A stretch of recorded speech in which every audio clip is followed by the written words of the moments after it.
এই সরকার আদৌ জনগণের আকাঙ্ক্ষা পূরণ করতে সক্ষম কিনা। সাম্প্রতিক মাইলস্টোন স্কুলে যুদ্ধ বিমান বিধ্বস্ত হয়ে শিশু শিক্ষার্থীদের প্রাণহানি, উপদেষ্টাদের অবরুদ্ধ হওয়ার ঘটনা, সচিবালয়ে ঠুকে পড়ে শিক্ষার্থীদের বিক্ষোভ এবং গোপালগঞ্জে এনসিপির কর্মসূচিতে সংঘর্ষ, এইসব ঘটনা দেশ জুড়ে আইনশৃঙ্খলার চরম অবনতির বহিঃপ্রকাশ।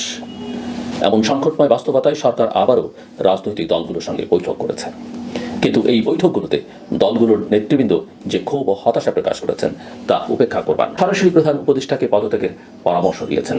কেউ বলেছেন, আপনি যদি বিশ্বাসযোগ্য নির্বাচন ও সংস্কার নিশ্চিত করতে না পারেন তবে নেতৃত্ব ছেড়ে দিন। কেউ বলেছেন, সরকারের অভিজ্ঞতার অভাব।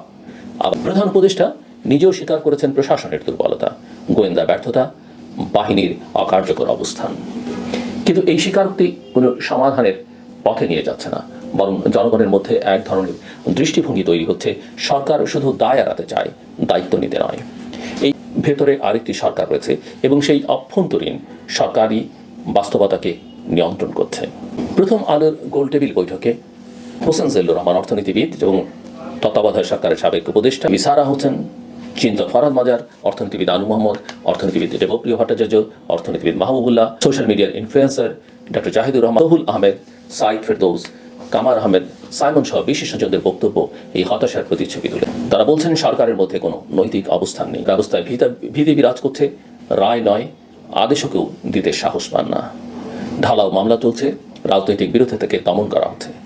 অথচ এই সরকারই এসেছিল মানবাধিকারের স্লোগান। আলতাফ পারভেজ সঠিকভাবেই বলছেন, গত এক বছর ছিল দুঃখের অধ্যায়। সরকার সামাজিক মাধ্যমে জনপ্রিয়তা ধরে রাখতে ব্যস্ত, অথচ বাস্তব মাঠে পরিস্থিতি নিয়ন্ত্রণ হারিয়ে ফেলেছে। ক্ষতিগ্রস্ত করে তোলার প্রক্রিয়া সচেতনভাবে চালানো হয়েছে যেন তারা নতুন নেতৃত্বে পরিণত হতে না পারে। রাজনীতির মাঠে এখন চলছে বিভ্রান্তির বাণিজ্য। কে আসলে সরকার চালায়, কে সিদ্ধান্ত নেয়, কার দায় কতটুকু তা সাধারণ মানুষ জানে না।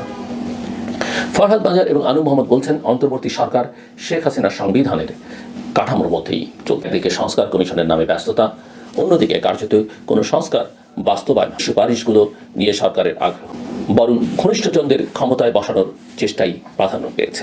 দেবপ্রিয় ভট্টাচার্যের পর্যবেক্ষণও তাৎপর্যপূর্ণ। তিনি বলছেন, সরকারে কারা আছে এবং সেটি মূল নিয়ন্ত্রণ করছে, অর্থাৎ আমরা যা দেখছি সেটি আসলে নয়। এটা এখন আর গোপন নেই, প্রকাশ্য বাস্তবতা। তাই এই সরকার কতটা নিরপেক্ষ সেটা প্রমাণ করবার দায় এখন সরকার। আর নির্বাচন যদি হয়ও সেটা যেন আপোষ, আঘাত, ভাগাভাগের নির্বাচন না হয়।